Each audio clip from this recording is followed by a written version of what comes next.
friends. I'm your host, Erin Port, and welcome to the Simple Purposeful Living podcast. Life can be overwhelming and busy, so once a week, I invite you to join me, and together we will make simple tweaks to uncomplicate the hard parts of our life so we can spend more time doing what we love. Welcome back, friends. We're still in the throes of the new year. Mine has gone a little awry. We had the snow squall last week, and then Quincy had a virus that took a turn, and we are dealing with pneumonia at our house. But I just told my husband, because we're both working at home, tag teaming, working, that I have to remind myself of this truth, that January is like the Monday of a week. And while we're super motivated and we want to get all the things done, we can overwhelm ourselves trying to do too much and packing it all in when we have a whole week or we have a whole year. So if your new year has started like mine, a little bit bumpy, not quite what you expected, that's life. And it's okay to take a deep breath and just carry on, keep going, don't get discouraged, don't feel behind. It's all part of the process and it'll all get done in due time. But I think we feel this pull because we hear it's the new year, it's a new you, and we're still in the old you because we haven't had a chance to even think about what the new you is. But here's the thing. I think when we say it's a new year, new you, I feel that. I love the fresh page. I love the fresh perspective. I love the excitement of like what's ahead.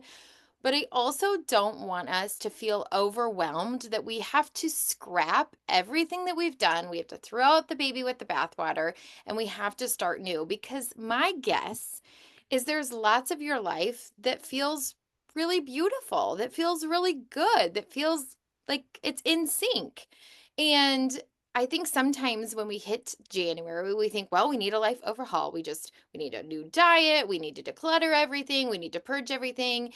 And I've just been thinking a lot about, like, there's been a lot of decluttering on the internet of like this ruthless decluttering of 30 garbage bags in 30 days. And while that's great and it'll kickstart a habit, that's the goal. We're kickstarting a habit that hopefully we're not just maintaining in January, but that will carry us through the rest of the year. These tiny little tweaks that we're implementing now that hopefully we can maintain long term. I shared with you last week as we were talking about meal planning, I shared that I started that workout habit, and my goal was to maintain it not just for this month or next month, but long term. And that's the goal of habit formation, right? We're adding it to our lifestyle in hopes that it simplifies our life. It helps us to do what we want to do what we need to do in a more streamlined, simple way. But oftentimes we'll hop online and we'll see all of these things that people are doing, like they're starting this habit or they're doing this diet or they're doing this exercise routine. And instantly we feel like, oh, I want to, it's like a buffet, like, oh, I want to do that and I want to do that and I want to do that. And here's the thing about buffets that I've always struggled with is that my eyes are bigger than my stomach and I put more on my tray than I'm ever able to eat or handle. And then I never get to enjoy the pie at the end because I have too many things on my plate. And so let's pull that back and actually decide what we need, what you and I need as habits, because my guess is what you need and what I need are probably very different things. And so I have some questions before we even talk about the roadblocks to habit formation. Let's talk about like how to choose right habits for you, because I want you to go into 2025 with purpose and intention. And the way we do that is making sure that what we're actually choosing to tweak or change actually aligns with something that's not working in our life, because you wouldn't want to adopt a new habit. Like if I was like, this year I'm going to do Orange Theory because everybody else is doing it. Well, what I'm doing for my exercise routine is actually already working. So why would I break what is already working? But how often we can do that when we start to compare and be inspired by others online. So here's a few clues to guide you as you are thinking about what habits you want to form. And this is what I use when I'm kind of thinking like, okay, do I need to make a tweak here? Energy levels. That's the first clue. I want you to think about your energy levels. Are you exhausted when you wake up in the morning? Are you exhausted mid-afternoon? Do you struggle to wake up? This might mean that you need to make a tweak to your habits for bedtime routine, your habits for your phone. Maybe you need to change, like tweak your diet so that you're eating more fiber and protein at lunch so you're not like dipping in the afternoon. Um, Maybe you're just feeling like just drained and you're like, I think adding a walk would help. But think about your energy levels, think about what you're doing, and thinking about how you can make a tweak there. Okay, now here's what I normally do. I like write down list, I'm brainstorming. So you might have a couple of ideas, right? So you're going to write those down or keep them in your back of your mind. Okay, probably starting to flow. Don't pick yet, okay? Stress triggers. This is another one. Identify moments in your day that feel chaotic. You might remember I coached a woman who said, my life feels overwhelming. And this is the first thing I asked her is, when during your day do things feel most chaotic? And she said mornings. And I said, we drilled down even further. What about the mornings feel chaotic to you? You drill down so that you can get really minuscule and you can take a little tweak, because our knee-jerk reaction, I've said this over and over again, is we need a big solution to a problem. And that's actually counter to what actually works. We actually need a tiny tweak, a tiny solution that's going to just shift what we're doing and making it a little bit easier, right? So maybe for you, you are feeling chaotic in the morning. Remember that shoe situation where when I was like, our mornings are chaotic. We can't get out of the house on time. But once I got down and I kind of reflected on it, it was shoes. Shoes were always the issue. It took forever to put on shoes. So we put on shoes before we ate breakfast, because breakfast always seems to go down just fine and on time. That way, when breakfast is done, we grab our backpacks and we scoot out the door. Okay, so stress triggers. Identify the moment in your day that feels most chaotic. And then think of habits that you could implement, tiny tweaks. Again, you don't need to revamp your entire morning routine. What is it about that time of day that feels most stressful? And what is a tiny habit you could tweak or change as a result? Okay, hopefully the ideas are flowing. But again, don't pick yet. Personal needs. Ooh, I mean, when was the last time you thought about your personal needs? My sister texted me yesterday in the midst of Quincy's pneumonia sickness, and she goes, Erin, don't forget about yourself. You got to put your own oxygen mask on, right? That's hard, but reflect on areas of your life that you have neglected. Are you prioritizing work over family time? Are you prioritizing your family over going to bed on time? What is it? And make a plan, or like think about what are some tiny ways you could show yourself some self-compassion, some self-love, even if it's like, I'm not washing my face before bed. Remember that whole situation? And I just moved the time in which I washed my face, not right before I bed when I'm exhausted, but when my kids are brushing their teeth, I wash my face and put on my pajamas. And now it's scooted up even more. As soon as I clean the kitchen, if I don't have anywhere to go, I'm washing my face and putting my pajamas after I close up the kitchen. Basically, it signals to me my work is done, I can rest, right? So little things like that. Next one, health goals. Look at areas of your life that affect your overall health. And I'm not just talking about exercise and eating, but are you sedentary? Are you sitting a lot? I work from home, and one of the things I've realized is, as a result, it is really hard for me to get 10,000 steps in a day. I have to be really intentional because I'm home. I'm sitting, I'm not walking to my car back and forth. I rarely run errands during the week. And so just thinking about that, how can I, another tweak I made for health goals is that Scott and I have been eating this lettuce salad at the beginning of our meal. It kind of fills our stomachs, it gets us our fiber, and it also just makes us eat less. Another thing that we've done that's tweaked for our health goals is we use a salad plate instead of a dinner plate. That just portion control, it doesn't make us feel like we're eating any less because our plate is still full, but our plate is smaller. Another thing that we've tweaked over the years is that we have a bar style meal, meaning the food is not on the table. And when it's out of sight, it's easier to be out of mind. If I'm really hungry, I'll get up and go get more, but I'm less likely just to mindlessly add food to my plate. All right, so little things like that. How can you tweak? I'm just giving you ideas in hopes that it's spurring some ideas. It's not that, again, I don't want you to be inspired and compare, but sometimes we just need those ideas. And last but not least, another way to kind of think about habits that you might want to instill is your emotional barriers. Notice if you feel disconnected or overwhelmed. This, oh my goodness, this gets me. I told Scott the other day, during the holiday season, we have so many activities and things to replace being on our phone as an escape, right? Like we're decorating cookies as a family, and we're making gingerbread cookies, and we're going to see lights, and we have something to replace just mindlessly scrolling on our phone. And last weekend, right, Quincy was sick, we were home, we didn't have anything going on, and we didn't have anything set, quote unquote, in place to replace that boredom. So we just, started scrolling on our phone, and I was like, time out. We need to make a list of things because we're just disconnected. We're not doing anything, and we need to have something in place of our phone so that when we grab for our phone in boredom, we can be like, actually, here's 5 things that I really enjoy doing that I could pick from, like a menu, right? And so we did that. We made that tweak, and we're moving that going forward. So anyway, okay. So hopefully as a result, think of your energy levels, stress triggers, personal needs, health goals, and emotional barriers. And hopefully within one of those areas, something sparked in you that you're like, okay, I need to tweak this habit. The key is to start small and focus on one area. I know in January we're like, new me, new year, I want to do all the things. But we get overwhelmed, and we're going to talk about that with the barriers coming up.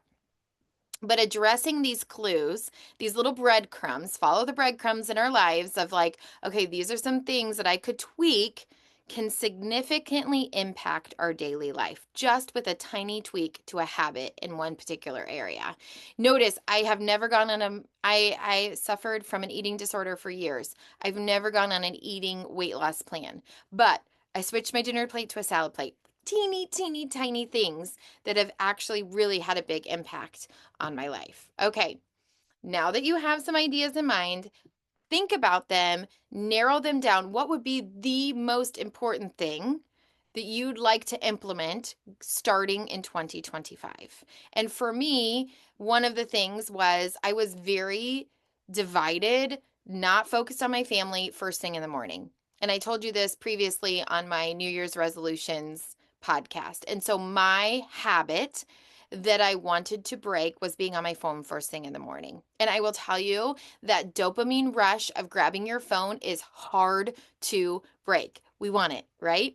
So I did something to help me be successful, and I put it in my bathroom. So it's out of sight, out of mind. And then I told Scott so he could hold me accountable. So if I was holding my phone, he'd be like, put your phone back. I mean, he'd say it nicer because he's a nice guy. But I did that, right? So those are the tiny little tweak. And it's funny because I told Scott the first day that I did it, when the kids all went back to school, minus Quincy, I was so much more present, alert, peaceful, undivided. I felt good. I was like, I need to do this more often. And here's the thing, once you start to see the fruit, you're going to be like, okay, this habit is worth keeping. It's a small tweak too, which is also easier. Number 1, here's the first roadblock when it comes to habit formation, okay? Lack of time and feeling overwhelmed. And every one of you in your car or wherever you are is shaking your head yes. Lack of time and feeling overwhelmed. We already have a million and one things to do. Adding something else feels like one more thing or 100 more things. So here's the tweak. You need to lower the barrier to start. Human nature, I've told you this, human nature tells us we need a big solution for our problem, and that is not true. Lower the bar. Okay, so here's a story with lowering the bar to start. Everybody posted their Goodreads stats last year, and I was so impressed by how much people read, right? 50 books, 70 books, 90 books. I was like, 90 books? Man, they must be speed readers. And so I was like, okay, here's where I started with reading. A couple of years ago, I wanted to get into the habit of reading. My goal was not to run a marathon with books or read 90 books in a year. My goal was just to incorporate the habit. So I started by putting a book by my bedside table. I'll explain why that matters in a minute. And I read for 5 minutes. That was my goal. 5 minutes of reading. I also discovered in that time that I made a tweak that nonfiction reading right before bed would put me right to sleep. So if I needed that, that was great. But otherwise, I would read fiction right before bed. 5 minutes. And slowly but surely, I started to read and make that habit of bedtime routine. Now, do I read a lot more at bedtime? Yes. I try to put my phone to bed like 30 to 45 minutes before I go to bed because I love reading at bedtime now. But did I start there? No. I lowered the bar to start. It seems so counterintuitive. But James Clear talks about this in Atomic Habits. Make it so easy to start that you can maintain it. He will say, take a 1 minute walk. It seems ridiculous, but he goes, you can maintain a 1 minute walk. And once you get in the habit of your 1 minute walk, you can make it a 2 minute walk and then a 3 minute walk. Now that's overly simplistic, but that's the idea. You want it to be so easy to maintain to start, right? And that's why I'm all about tweaks, right? We're not like going all in. Simple, okay? When it's small and it's doable, you can do it not just today, but tomorrow and the next day.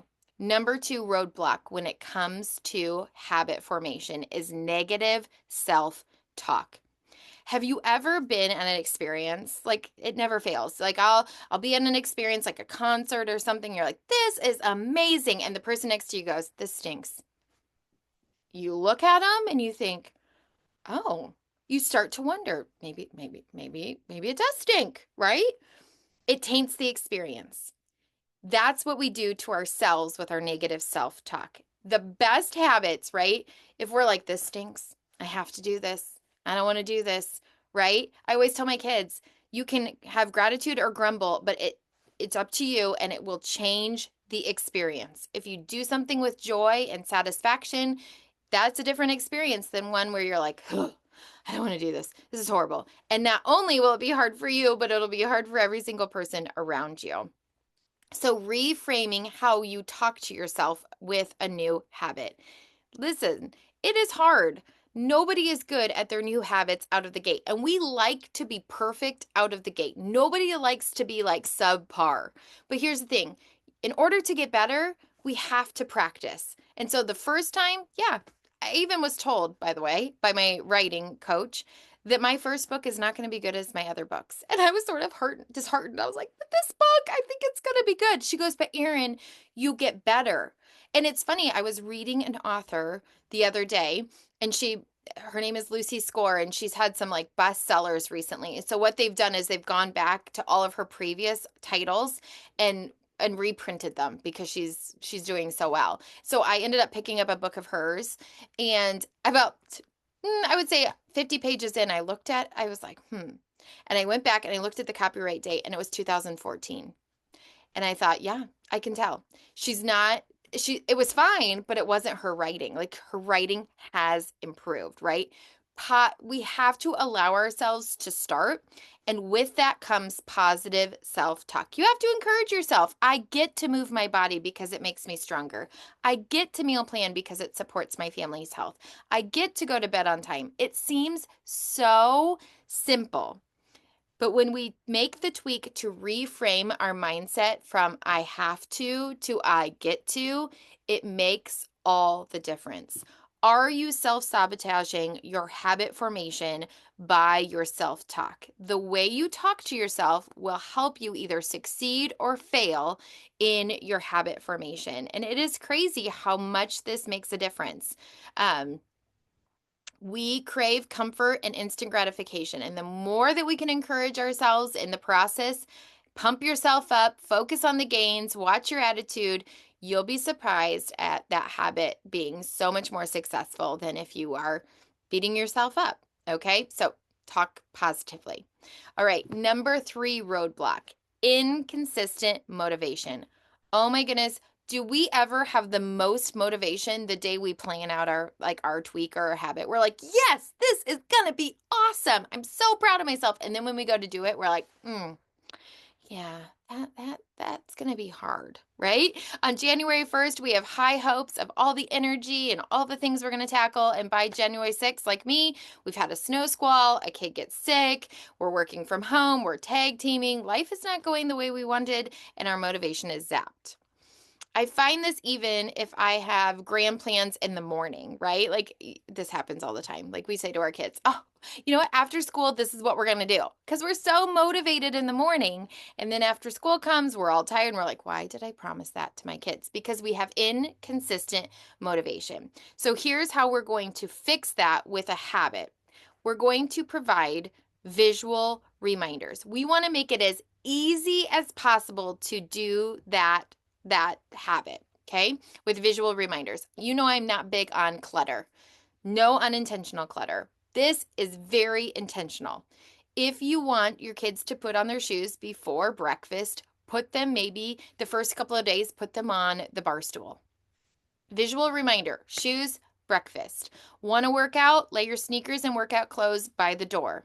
Need to drink more water? Keep a water bottle at your desk or your kitchen counter. Trying to meal plan? Leave your meal planning notebook or grocery list in plain sight. Visual reminders will help us when we're not feeling as motivated to make it easier to do the habit. All right. If you are struggling to wash your face at night, maybe even putting all of your skincare on your counter for a season so that you don't forget, because out of sight is out of mind. Visual reminder. Number 2, habit stack. This also helps with inconsistent motivation. Pair a new habit with something you're already doing to create a natural trigger. Again, like this is like want to stretch daily, stack it onto brushing your teeth. You're just bending over, brushing your teeth. Trying to journal, add it to your evening wind down time. You can not only stack it, but then also leave a visual reminder with your journal on your bedside table. I have to take a vitamin right now, and I need to take it as part of my bedtime routine. So I'm taking it as part of my bedtime routine. It's a new habit I'm stacking. Plus, I have the bottle on my bedside table as a visual reminder. So these work really well in tandem. All right, just as easy. If you like, same thing with like, if you want to meal plan and you want to make sure you have everything ready for dinner time, put your meal planner next to your coffee pot. That way, everything is together. Okay.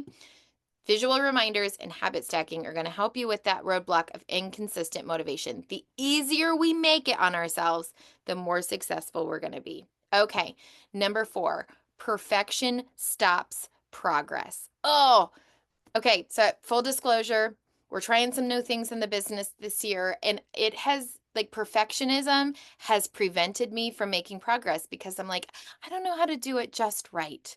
And here's what I keep repeating to myself. The first time, again, like my book, is not going to be good as my 50th time. But in order to get to my 50th time, I have to do it a first time. And we have to be okay with imperfect progress. So I shared this online, but my husband a couple of years ago did the Bible recap, which the idea is you read the entire Bible in 365 days, ideally consecutive days. It took him about 2 years to do that Bible recap.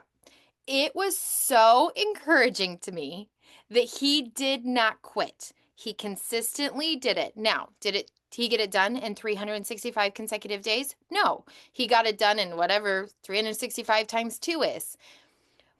And last year, I did the Bible recap and I got it done in 85 days. And I very purposely shared that online because we glorify getting things done perfectly. We glorify it. Yay, I did that perfectly. And it is so exciting. So exciting. I'm not negating that.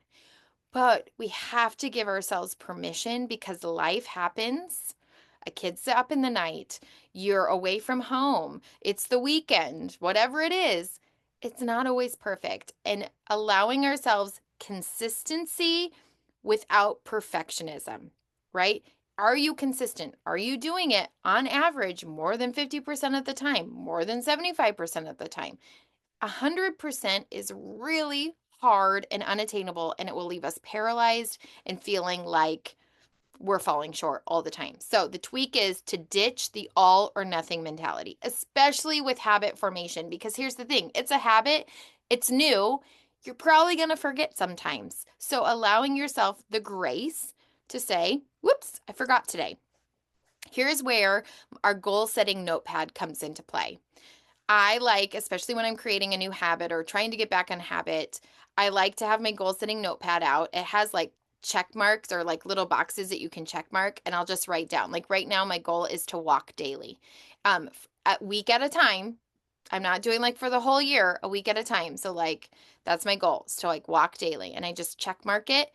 Again, a visual reminder, a little accountability, but and then also, guess what? If I only get to 6 days, 6 walking days is better than no walking days. And we're going to celebrate the progress. Okay.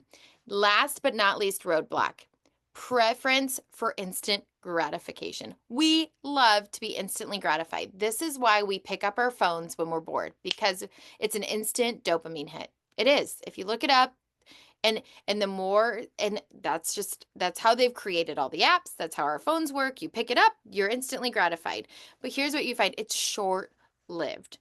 But problem with that is that we're so used to that feeling that when we go to create a habit, we don't always get the instant gratification, right? We're planting the seed today and we're going to watch it grow later, right? When we start a workout routine, we're not going to see probably instant results today. We're going to have to wait a little while, maybe 30 days before we see any differences in the mirror. And so here's what I like to do. Here's the tweak that I like to do is to remind yourself, A, of the long-term benefits. Consistency is key, not perfect consistency, but consistency is key to all things in life. And to remember when you started other habits and how those habits over the long term have benefited you. So when I started my morning cutting out the phone and leaving it on the hook, I reminded myself that as hard as it was to stop looking at my phone at night, it has blessed me beyond measure. And so it's going to be worth fighting that instant gratification now, because I know this other habit was so beneficial. This one is going to be beneficial too. Allowing yourself to remember, reflect, and say, okay, this is instant gratification. I want it, but I'm gonna stay the course. I always tell my friends, let your action form your feelings. Don't let your feelings form your action. The things that we like need to do that are good for us don't always feel good on the onset. Eating healthy, working out, going to bed on time, all of those sorts of things. It feels uncomfortable, but our action forms our feelings. When I get home from walking, I always feel good. When I've eaten well at dinner and I go to bed and I lay my head on my pillow at night, I feel good, right? So remembering that to overcome that instant gratification, because like when you eat something that you're like, I shouldn't eat this, but it feels really good right now, and then you feel regret or shame later, we're trying to switch that mindset, all right, and overcome that. Okay. So I hope that these helped you kind of think about like habits that you want to create, and then these 5 common roadblocks that you're going to have to overcome, because we all face them with tiny, tiny tweaks. Building new habits isn't about hard work for the sake of it. It's about creating a healthier, more meaningful way of life and tweaking it so that it's the best, most streamlined, simplified, purposeful life that we can live. Whether your focus is on improving daily routines, enhancing your sleep quality, or prioritizing self-care practices, these tweaks are powerful tools to overcome barriers and make lasting change. Remember, little things like adding a simple habit to your routine, using visual reminders, stacking habits, allowing yourself to have progress, some is better than none, being consistent without perfection, it adds up to big changes in your life. Successful people know that progress comes from starting small, creating realistic goals, small steps, staying consistent, even when life gets creative. I know in recent years, popular beliefs have led us all to believe high cost, time intensive routines are where it's at. But it's the simplest tweaks that make the biggest difference. I was thinking of this analogy. I'm going to close with this. A person is standing in the rain. What's the simplest tweak? They pull out their umbrella and they pop it up. So easy. They don't need to go buy a big raincoat. They don't need to run the 50 yards to the closest. All they have to do is lift up their umbrella. So I'm asking you, what is the tiny tweak, the lifting up of the umbrella that you need to do in 2025 that's going to make your life a little more simple on purpose? Okay, friends, until next time, I hope that you remember you don't have to overhaul your life to love it. You have a beautiful life right now. What's one simple tweak that you can make to simplify your week? All right. Have a great week, friends. If you liked this episode, it would mean so much if you'd share it with a friend or leave a quick rating and review so others can find our show. Until next time, you can find me at Simple Purposeful Living on Instagram and Facebook.